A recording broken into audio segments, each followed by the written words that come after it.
arrête. Stop. Oh. No, stop.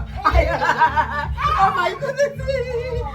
Leave me alone, Papa. My mom is cooking good food. Welcome back to YouTube channel. Arrêtez ici. Oh. Salut tout le monde. Je voudrais m'adresser aux familles du futur marié.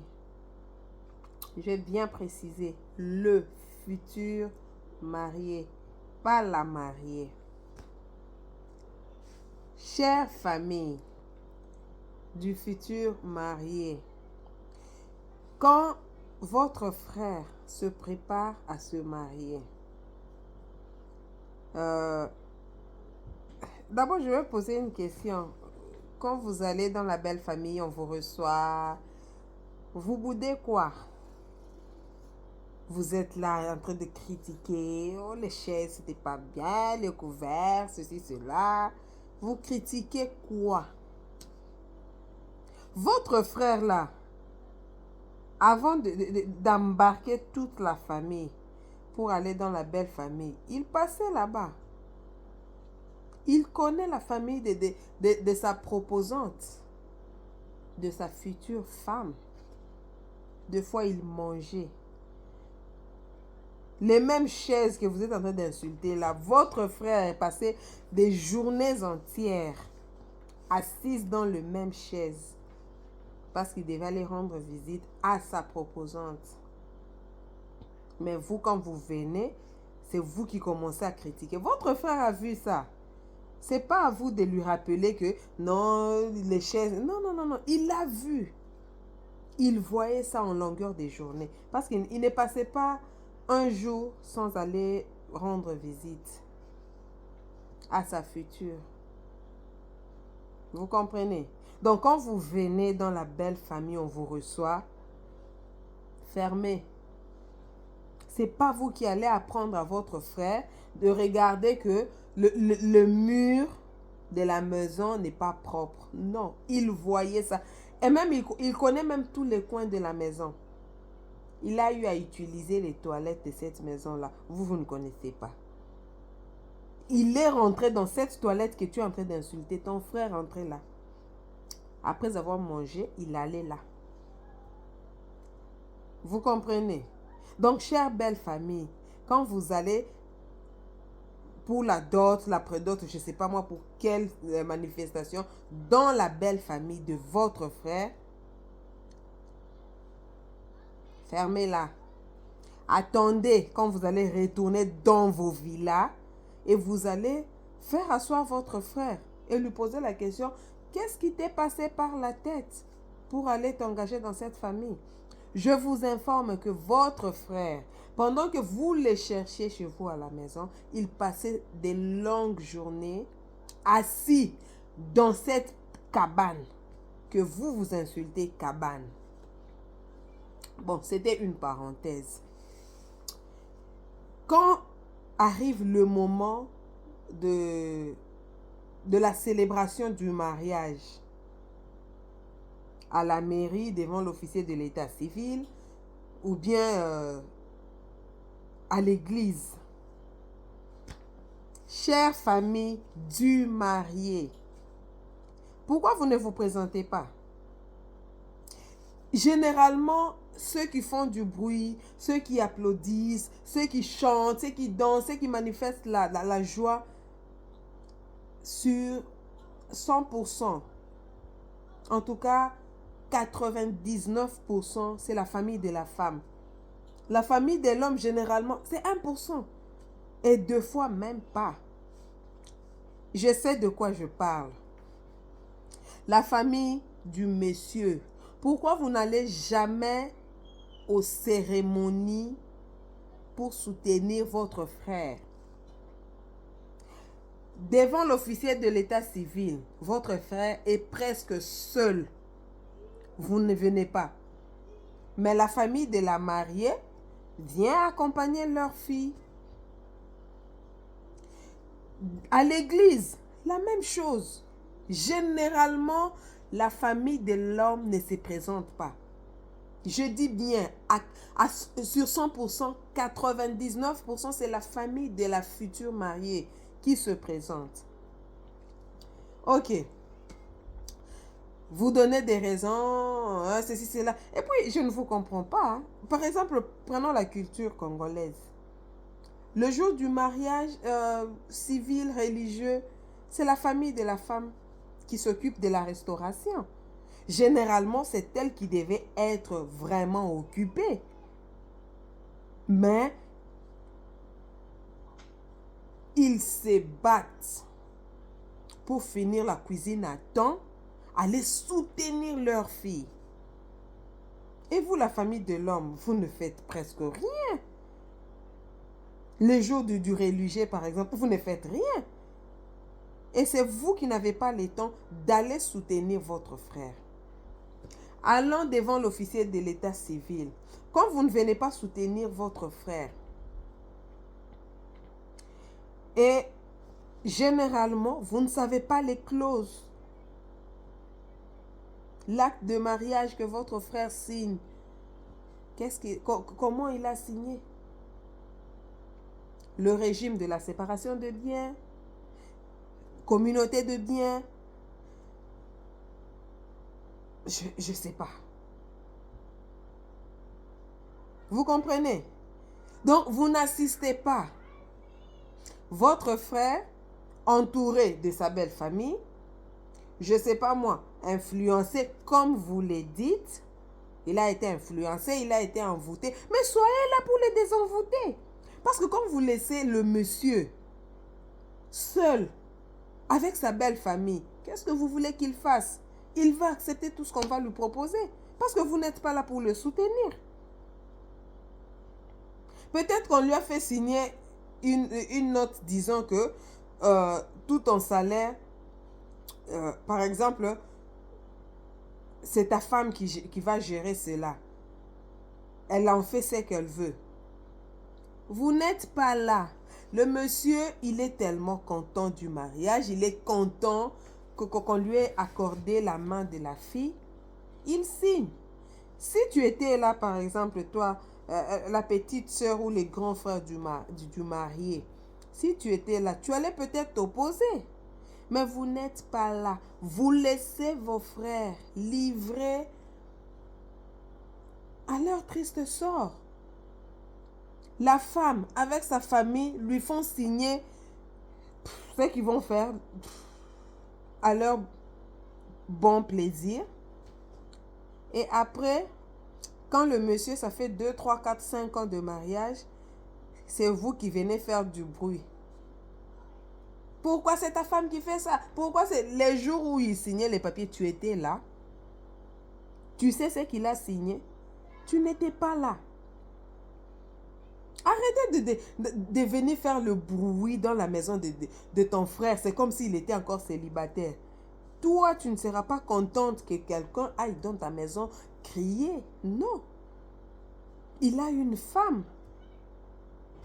Peut-être qu'on lui a fait signer un document qui dit il doit du respect à la femme. Il ne doit pas ouvrir sa bouche devant la femme. On lui a fait signer ce document-là. Tu étais là pour dire à ton frère, non mon frère, on te fait signer un faux document, non, tu ne pourras pas t'en sortir, ne fais pas ceci. Et ça peut même lui donner du courage, il va se ressaisir. Ah, en fait, ma soeur ou bien mon frère, tu as raison, hein? Comment je peux signer ce document? Mais vous n'êtes pas là. Vous n'avez pas la culture d'assister vos frères. À l'église, quand ils étaient en train de faire le vœu, est-ce que vous savez le vœu que votre frère a fait? Hein? Est-ce que vous savez le vœu que votre frère a fait? Votre frère a dit, je veux t'aimer, je veux t'honorer, je ne veux plus regarder à d'autres femmes que toi. Je ferai tout pour te rendre heureuse. Tu es ma moitié. Tu es mon consultant. Tu es mon médecin. Tu es. Le monsieur était devenu poète ce jour-là. La famille de l'homme, vous n'étiez pas là. Et maintenant, 5 ans après le mariage, c'est vous qui venez crier que votre frère a été envoûté. Quel envoûtement? Il fallait être là quand il était en train de parler. Vous alliez le ramener à la raison. Non, grand frère, ne dis pas ça. Il pouvait se ressaisir. Ah, au fait, vous avez raison, hein? Hein? Et après, c'est vous qui venez dire à votre frère, oh non, ta femme n'arrive pas à mettre les enfants au monde. Et ceci, c'est là, nous devons te choisir une autre femme. Il ne va pas prendre l'autre femme. Il m'a dit, je ferme les yeux sur toutes les femmes. Je ne vois que toi. Il fallait être là. Vous n'étiez pas là. Vous avez raté. Il m'a dit, tu seras ma reine. Je suis la reine de son royaume. Donc quand vous venez chez moi, c'est pourquoi quand vous allez chez vos frères, il vous dit, voyez madame. Et c'est toi qui prends tes pieds, piqui. Tu vas chez ta maman. Maman, grand frère a été envoûté. Qui l'a envoûté? Est-ce que le jour du mariage, tu étais là? Le vœu qu'il a fait, il doit le tenir. Qu'est-ce que tu crois? Chère belle famille, arrêtez de dire à vos enfants, tu dois honorer, tu dois nous honorer. Il va vous honorer comment? Il m'a dit, je veux t'honorer. Comment vous voulez qu'il puisse honorer 2 personnes à la fois? Il vous a déjà honoré. Du moment où il vous a prouvé qu'il était responsable, qu'il était capable. Il a accompli les Écritures qui disent, l'homme quittera, s'attachera. Vous voulez qu'il vous honore en faisant quoi? En prenant une autre femme. C'est ça? Il a dit, pour le meilleur et le pire, je resterai avec toi. Pour vous, le meilleur, c'est quoi? Quand je deviens votre pondeuse, là, c'est le meilleur, les meilleurs. Quand je tombe malade, ou bien je n'arrive pas à concevoir. Mais c'est ça le pire. Il a juré pour le meilleur et le pire. Belle famille, pour vous, selon vous, qu'est-ce que le pire? Ne venez pas dérouter nos hommes. Parce que quand on faisait le vœu, vous n'étiez pas là. Quand moi j'ai fait mes vœux, ma famille était là. Ma famille a écouté. Ils m'ont coaché. Mais vous, votre frère, personne n'était là pour le coacher. Personne n'était là pour écouter ce qu'il va dire. Pour lui dire, grand frère, rectifie. Non, vous n'étiez pas là. Donc, supportez. Tout ce que vous allez voir, supportez. Ok? Votre frère, il savait que sa femme ne s'est pas préparée. Vous n'êtes pas des chefs cuisiniers pour venir commencer à goûter ce que je prépare et aller raconter. Maman, la femme du grand frère ne s'est pas préparée. Votre frère mange ça, il aime ça, c'est son goût. Toi aussi, va chercher où tu vas préparer. Chef cuisinier. Il aime ça. Ok? Quand votre frère est venu me demander la main, il a vu que j'étais petite de taille. C'est pas à toi de venir rappeler à ton grand frère que cette femme est petite de taille. Il m'a vu comme ça. Il m'a aimé comme ça. Oh, cette femme-là, elle est trop grasse. Il a vu tout ça. Je n'étais pas enveloppée. Il a vu que j'étais trop grasse. Ou bien j'étais trop mince. Chère belle famille, arrêtez ce que vous faites. Vos frères là, ils ne sont pas aveugles. Vos frères ne sont pas des idiots. Ils ont toutes leurs facultés. Vos frères, il sait dans quoi il va fourrer son nez. Il a vu que cette femme est trop mince. Mais c'est son goût. Il aime les cannes à sucre. C'est son goût. Ton frère aime les patates douces. Donc cette femme-là bouboule. Maman, ça c'est quel genre de femme? Elle est trop grasse comme ça. Mais ton frère aime les patates douces. C'est quoi?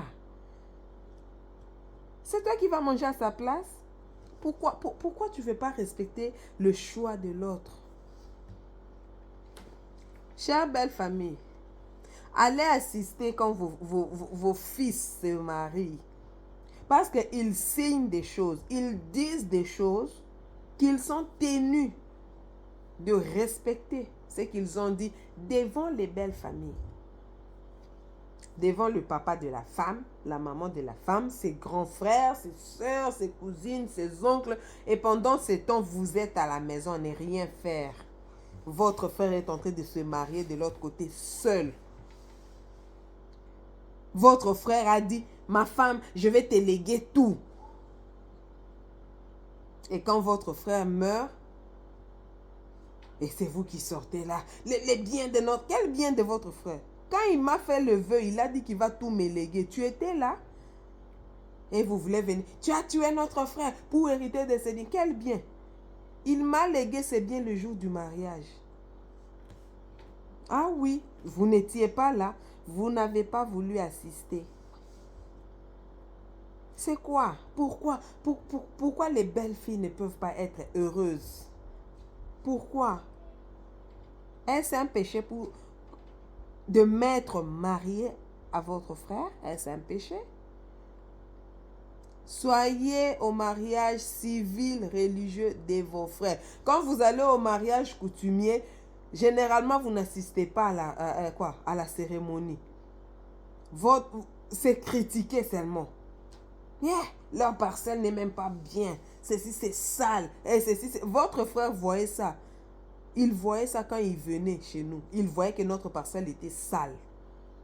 Leur maison, ça c'est une bicoque. Les chaises même. Votre frère, il s'asseyait. Il somnolait même dans ces chaises-là. C'est vous qui venez découvrir ça aujourd'hui. Mais votre frère avait vu ça. Mais il a tenu. Oh, ils ont demandé une dot exorbitante. Et tout. Votre frère était au courant de tout ça. Il a accepté de donner ça. C'est quoi? Assistez au mariage de vos frères. Vous allez au moins vous rendre compte de ce que constituait le vœu. Hein? Et comme ça, quand vous viendrez à la maison, peut-être qu'il m'a fait le vœu que, en tout cas à partir d'aujourd'hui, j'oublie toute ma famille, il n'y a que toi. Qu'est-ce que vous voulez? Moi, je vais me tenir à cette parole. Ben oui, il m'a dit ça devant l'église, devant l'officier de l'état civil. Je vais oublier toute ma famille. Il n'y a que toi que je vois désormais. Et quand tu viens à la maison, tu es invisible. Allez assister au mariage de vos frères. Ne les laissez pas seuls. C'est un danger. C'est pourquoi vous ne vous entendez pas. Et puis, il y a aussi une parenthèse que je veux ouvrir. Quand vous venez à la maison, oh non, quoi? Tu trouves par exemple le petit frère de la femme et tu trouves ton frère en train de donner l'argent au petit frère de la femme. Je vais vous dire un secret. Tu sais pourquoi ton frère donne l'argent à la famille de la femme? L'homme aime la louange. Tu sais comment la famille de la femme aborde ton frère? Hey. Le beau-frère, l'unique et le véritable. Le seul beau-frère qui nous reste. L'homme le plus intelligent, l'homme le plus beau, l'homme le plus courtois, et ceci, cela. Et quand on fait ces éloges à votre grand frère, il se croit au ciel. Tout ce qu'on va lui demander, le monsieur va donner. Mais toi, quand tu viens chez ton grand frère, bonjour grand frère, maman m'a envoyé l'argent. Quel argent? L'argent de la provision. Tu es seulement en train de regarder sa femme. Tu es en train de se mettre tes yeux. Ils ont acheté une nouvelle télévision. Ils ont acheté de nouvelles chaises. Et ceci, c'est là. Ton grand frère te dit, ok, vas-y, je vais passer à la maison moi-même. Maman m'a dit de ne pas rentrer sans l'argent. Mais je te dis, vas-y, je vais amener. Tu rentres fâché. Pour acheter à sa femme là, il ne fait pas attendre. Mais quand la belle-mère vient, Bonjour mon fils. Comment ça va mon fils? Et le travail mon fils? Ah vraiment que Dieu te garde. Ah ceci, c'est là. La maman aussi fait des éloges à son beau-fils, à son gendre. Tu crois que cette belle-mère va sortir les bras ballants? Jamais. Il va bouger sa poche. Mais toi qui viens avec de l'impolitesse. Maman m'envoie l'argent. C'est comme si tu lui avais donné l'argent pour garder. Bye.